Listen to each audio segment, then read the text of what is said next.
noches, bienvenidos otro día más al programa veraniego Hola Verano. Arrancamos un nuevo mes, hoy es martes 1 de julio. Hoy conocemos la historia de un joven de 14 años de Fuente Álamo con parálisis cerebral que presentaba un original proyecto a través de un vídeo donde hacía realidad su sueño, tocar el tambor.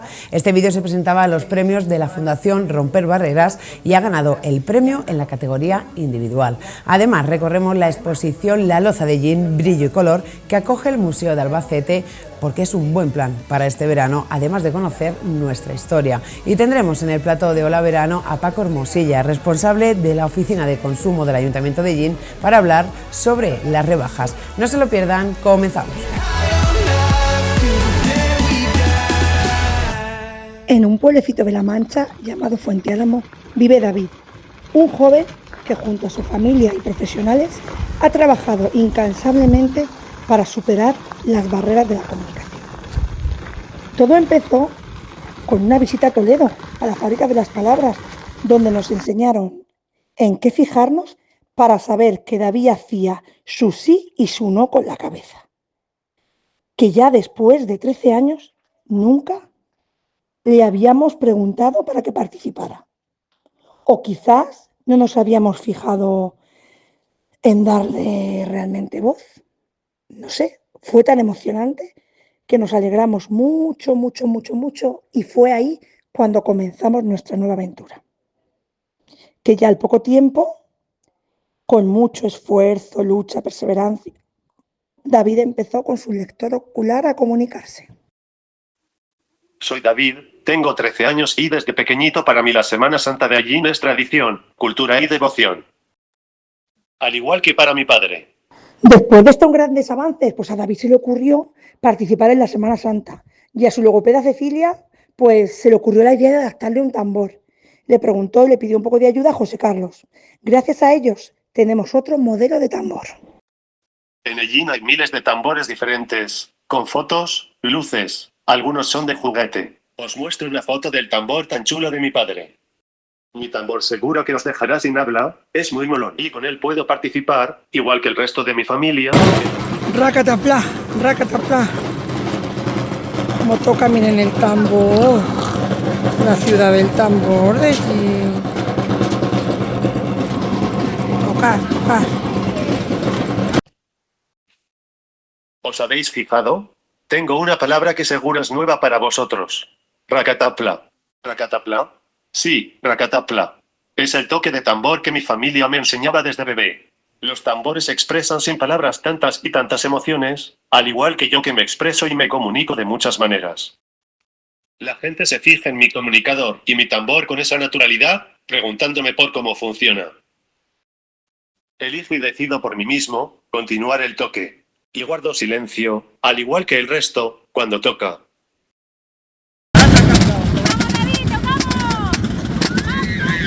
Participar en la Semana Santa de manera activa ha sido emocionante.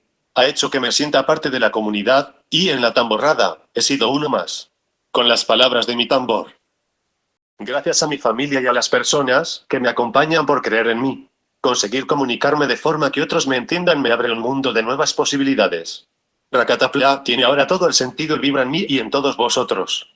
Muchas gracias, David.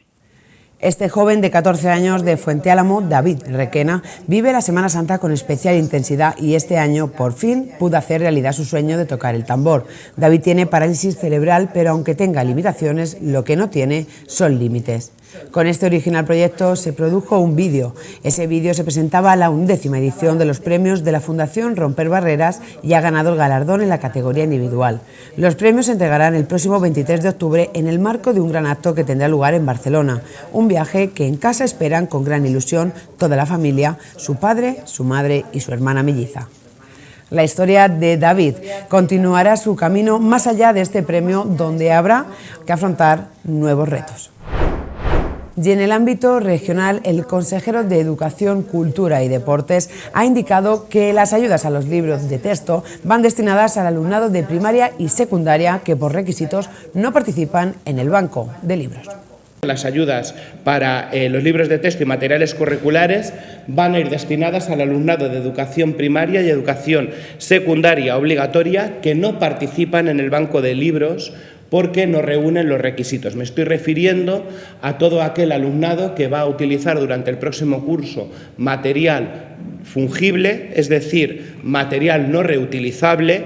Me estoy refiriendo a los niveles de primero y segundo de educación primaria, o también contempla la posibilidad de cubrir los costes mediante la beca al alumnado que utilice formatos digitales en un proceso que esté desescalando el centro en ese mismo formato. También este decreto que ya aprobamos se podrán beneficiar todos aquellos centros concertados que no estén adheridos al banco de libros, porque como bien saben los centros públicos están todos adheridos al banco de libros, o también recoge las situaciones de alumnado que por primera vez quiera acceder al banco de libros y sea porque proviene de una modalidad en la que no estaba el banco de libros. Amador Pastor ha destacado novedades como la prestación gratuita del servicio de comedor escolar para los centros de educación especial, así como el alumnado transportado por la Administración con esperas de más de 30 minutos y la gratuidad para el alumnado en situación de orfandad por violencia de género. Aparecen dos novedades. La primera es que habrá una prestación gratuita del servicio de comedor para todo el alumnado que esté matriculado en los centros de educación especial. Además, también se reconoce como derecho de comedor a todo el alumnado que sea transportado, es un transporte contratado por la Administración y que por modelos organizativos el transporte tenga una espera de más de 30 minutos hasta que emprenda rutas al domicilio familiar. Por lo tanto, a este alumnado este decreto también le reconoce de forma gratuita el servicio de comedor. Se establece también, igual que en los libros de texto, la gratuidad del servicio de comedor para el alumnado que sea huérfano por situaciones de violencia de género o que estén también en situaciones de acogida legal por las instituciones. El consejero también ha destacado que se ha aprobado el decreto de subvenciones a 19 centros docentes concertados para dotarlos de los recursos materiales que han solicitado para desarrollar los proyectos de innovación educativa. Con este decreto de subvenciones, como digo, a los centros concertados les vamos a dotar de recursos materiales que ellos mismos han solicitado para desarrollar y llevar a buen término sus proyectos de innovación. Me estoy refiriendo a micrófonos, kits de radio, kits de croma, microscopios digitales, robots educativos, microbytes, cámaras 360, juegos de pensamiento computacional, gafas, escáner en 3 dimensiones, impresoras en 3 dimensiones. En concreto, esta subvención llegará a 19 centros educativos concertados de educación infantil, primaria, secundaria y de educación especial. Os saludo desde la entrada del Museo de Albacete, un espacio que se encuentra en pleno Parque Abelardo Sánchez, y nos hemos venido hasta aquí para conocer de primera mano y muchos más detalles de la mano del comisario de la exposición esta muestra, La loza de Jean, brillo y color.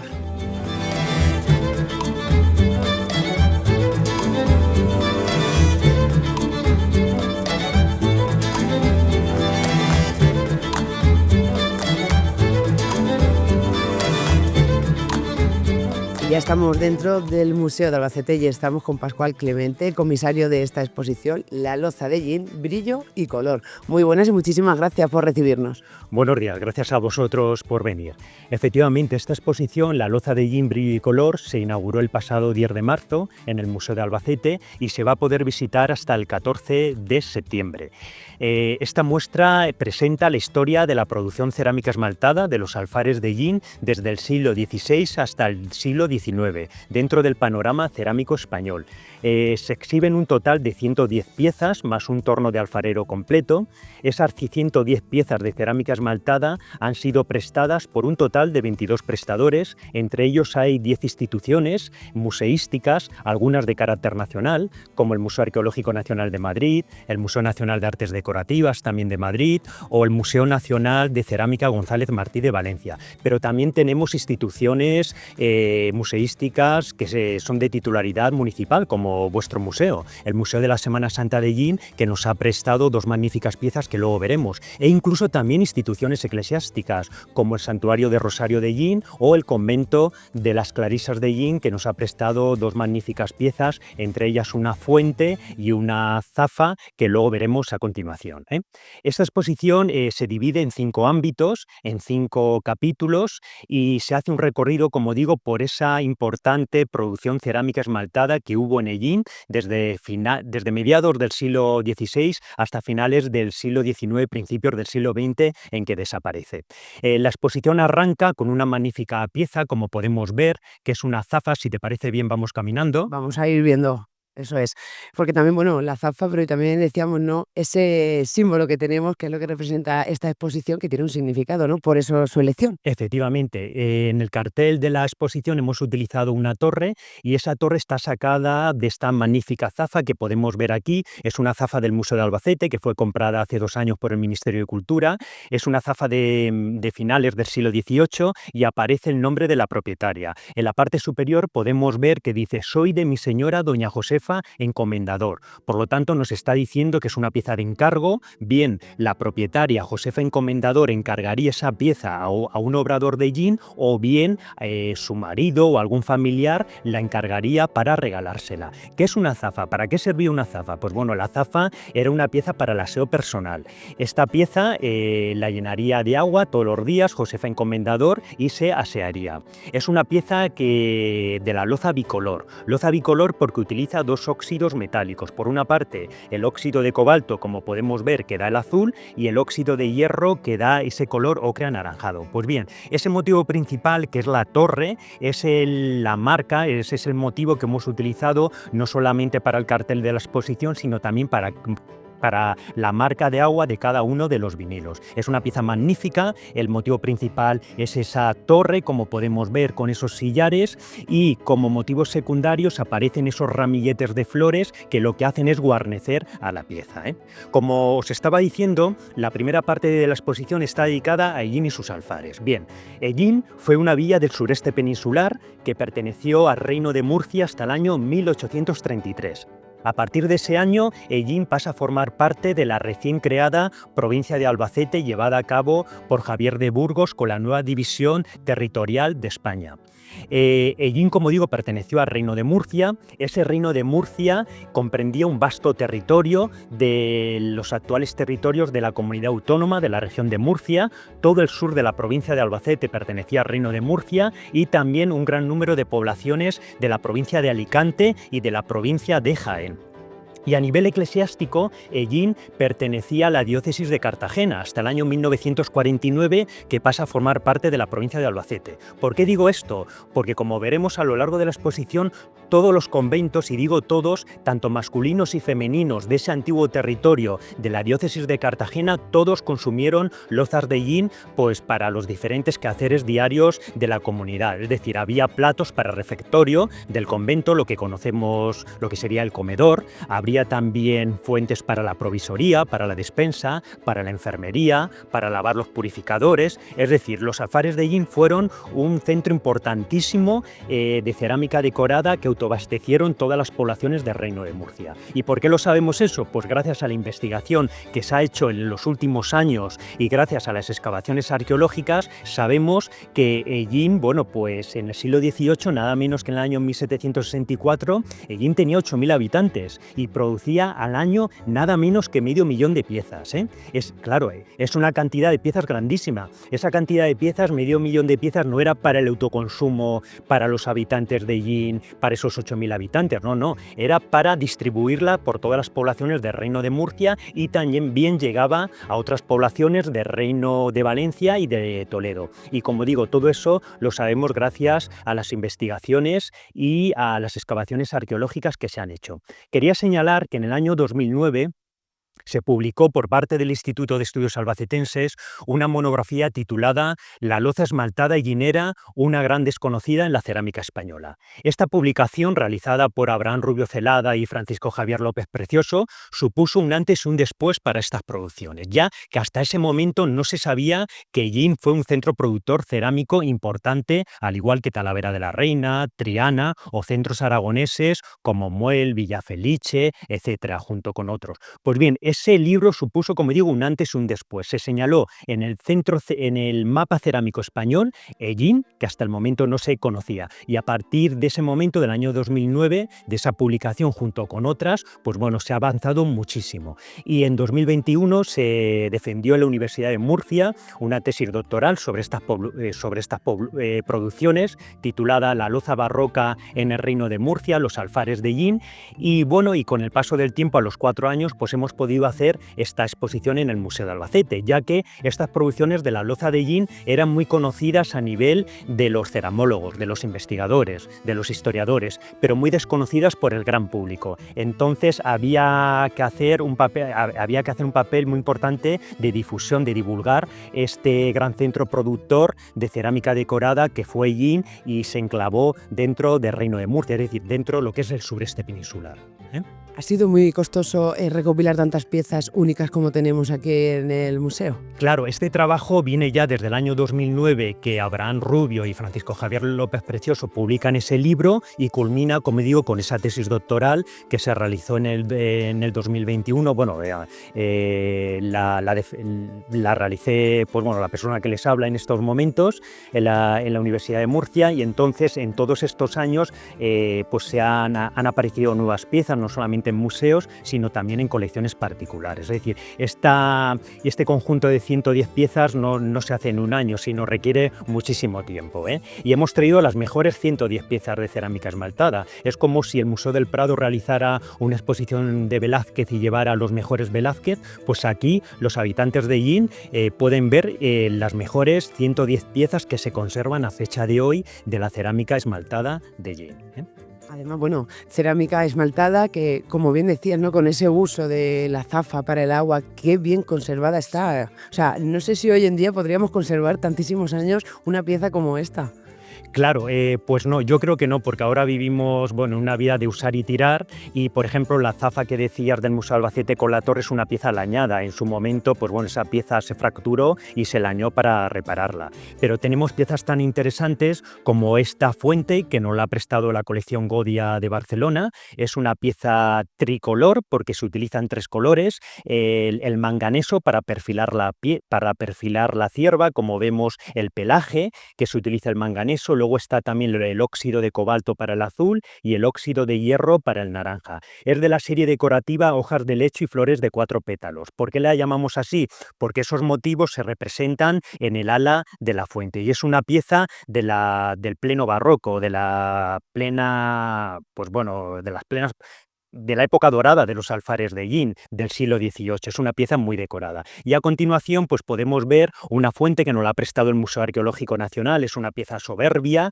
es una pieza monocolor.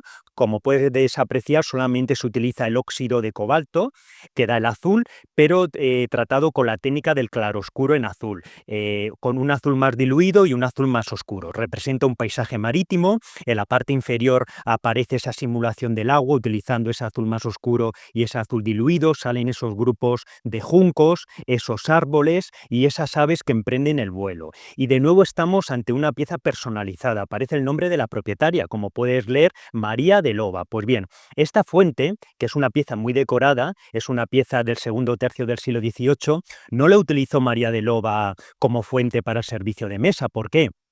Porque es una pieza muy decorativa. Es una pieza, ella lo utilizó como una pieza de representación, de aparato. ¿Qué significa eso? Pues como podemos observar, la parte superior, en el ala, aparece un agujero. Ese agujero sería para ser colgada en alguna de las zonas de la vivienda donde ella residía, o bien para ser colocada en algún aparador. Es decir, una pieza para ser vista, ¿eh? Bien.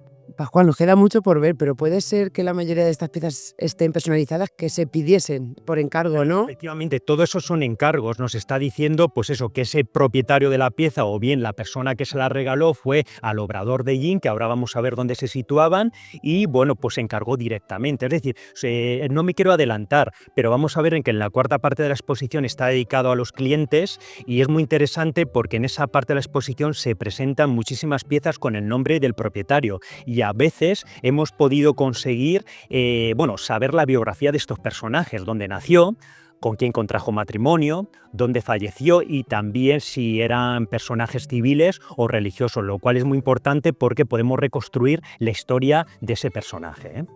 Interesante, o sea que nos queda mucho por conocer y por ver. Aquí tenemos un panel muy interesante donde hemos reproducido una imagen de Yin, una fotografía del año 1893 y sabemos que las relaciones topográficas de Felipe II nos dice que Yin tenía una población de 800 vecinos. Eso traducido en habitantes era unos 4.000 habitantes. Nos dice que la población se distribuía en torno a dos elevados cerros. Uno era el cerro del castillo que estoy señalando en esta zona con esta fortaleza medieval islámica que podemos ver aquí y por otro estaba el cerro de San Rafael con la ermita de San Rafael que la coronaba y además estaba la parroquia de la Asunción como podemos ver aquí, la iglesia parroquial de la Asunción y había dos conventos como sabéis, dos conventos de la orden franciscana, el convento de los franciscanos que no lo vemos aquí, masculino que está justo detrás del santuario de Rosario del castillo que aquí no lo podemos apreciar y el convento de las Clarisas, que actualmente el edificio es la Casa de Cultura, que lo vemos aquí, y también esas relaciones topográficas de Felipe II nos dicen que había un gran número de ermitas, unas diseminadas dentro de la población, como podemos ver la ermita de San Rafael, y otras fuera de la población, ¿eh? Bien. Y si te parece, ¿dónde estaban esos alfares? Pues esos alfares vamos a continuar con el siguiente panel, donde hemos reproducido un callejero, el más antiguo que se conserva de Yin del año 1892, donde hemos señalado en azul cobalto con unos números las calles donde estaban los obradores, los alfares. Bien. La documentación nos dice que los obradores se situaban en torno a dos elevados cerros. Por una parte, y os señalo, el barrio de San Roque, con la antigua ermita de San Roque o iglesia de San Roque, y luego el barrio de la Cruz, que estaría aquí con la ermita de la Cruz, que fue destruida a finales del siglo XIX. Pues bien, todas estas calles, la calle de la Cruz, la calle Alfarerías, la calle de la Lóndiga, la calle del Canalón, todas esas calles eran donde estaban los obradores. ¿Y por qué hemos señalado con el número 6 otra calle y en otro color? Porque el número 6 era donde estaba la calle Cantarería, donde está la calle Cantarería, donde se hacían los cántaros. Es decir, había dos oficios. Por una parte, el de alfarero, el que hacían estas piezas de cerámica decorada, donde se utiliza el óxido, utilizaban tres óxidos, el óxido de cobalto, como he dicho, el óxido de hierro y el manganeso, y por otra parte estaban los cantareros que hacían los cántaros, que desde el siglo XV sabemos que este oficio ya estaba sentado en la ciudad y lo ejercían los moros que allí residían. Y hemos expuesto este magnífico cántaro de Yin, esa tipología de Yin, como podemos ver en esta vitrina, que es la tipología, el cántaro típico de Yin, que yo estoy seguro que en muchas casas de Yin pues aún se conservarán esos cántaros de los abuelos o bisabuelos, ¿eh? ¿Y el uso que se le daba? El uso que se le daba pues era un contenedor para el agua, como podéis apreciar aquí en esta fotografía que la hemos sacado del archivo de la memoria de Yin. Vemos a una serie de niñas y de mujeres cogiendo agua en los caños de Raval de 1920. Esta foto es muy simpática porque nos da mucha información. Como podemos apreciar, aparecen estas mujeres y llevan en las manos estos cántaros, como podemos ver aquí, que son los típicos de Yin. Es que es la tipología de Yin. Esto no se puede confundir con el cántaro de Tobarra o con el cántaro de Chinchilla, porque cada alfar tenía su tipología, y los hemos diferenciado, ¿eh? Vale. Luego pasamos, vamos a continuar. Bueno, este mapa es muy interesante, el mapa que hemos reproducido de la península ibérica, porque hemos señalado el centro de Yin con el número 22, como puedes apreciar está señalado en azul, y luego una serie de números que aluden a otros centros productores cerámicos que fueron coetáneos, que cohabitaron con el Yin durante la Edad Moderna. Siempre se ha dicho y es verdad, que los dos más importantes fueron, uno, Talavera de la Reina, que lo hemos señalado con el número 1, y por otra parte, Triana, Sevilla. Estos dos son los que introducen la técnica y el estilo de esta cerámica decorada. Pero también hubo otros centros importantes, como digo, Ellín, con el número 22, que todas esas producciones se distribuían en lo que es el sureste peninsular, en el Reino de Valencia, el 10, 11 y 12, Manises, Cárcel, Valencia, hubo también en el Principado de Cataluña, en Barcelona, Lérida y Reus, y también en el Reino de Aragón, Muel, Villafelice, Teruel, Morata de Jalón, junto con otros. Es decir, y quiero señalar que el 22, que es Ellín, hasta el año 2009, hasta que publican ese libro sobre la loza esmaltada ellinera, una gran desconocida, en el mapa cerámico español no se conocía Ellín, entonces se añadió, como digo, este nuevo centro productor en el año 2009. Bien. Repartido, ¿no? Vemos el mapa también donde llegaba, ¿no? En todos los rincones prácticamente de nuestra península. Dependiendo de la zona donde vivían nuestros antepasados, pues consumían una cerámica, lógicamente, de un centro productor u otro. Como he dicho, Ellín fue el centro productor cerámico más importante del Reino de Murcia. Ellín dista de Murcia a unos 85-90 kilómetros. Claro, en Murcia, en las excavaciones arqueológicas que se han hecho en el casco histórico, se han encontrado muchísimos fragmentos de lozas de Ellín. ¿Por qué? Porque si tú tienes un centro productor importante en tu reino, que es Ellín, a 85 kilómetros, normal que las vajillas que se consuman sean de Ellín y no de Talavera de la Reina, que está a 450 kilómetros. Eso no quita que ciertas personas, por ejemplo de Murcia, sobre todo gente adinerada, nobles, utilizarán también las vajillas de Talavera, pero en menor grado, ¿eh? No han aparecido tantos fragmentos como de loza de Ellín.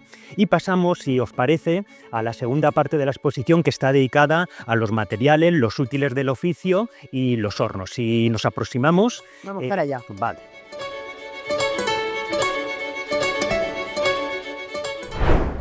Como han podido ver, les hemos ofrecido los primeros minutos del recorrido de esta exposición, La loza de Ellín, brillo y color. Al término del programa Hola Verano podrán verla al completo, no se lo pierdan. Ahora es el turno de irnos a publicidad, pero no se muevan porque enseguida volvemos con la entrevista a Paco Hermosilla para hablar de la época de rebajas. Hasta ahora.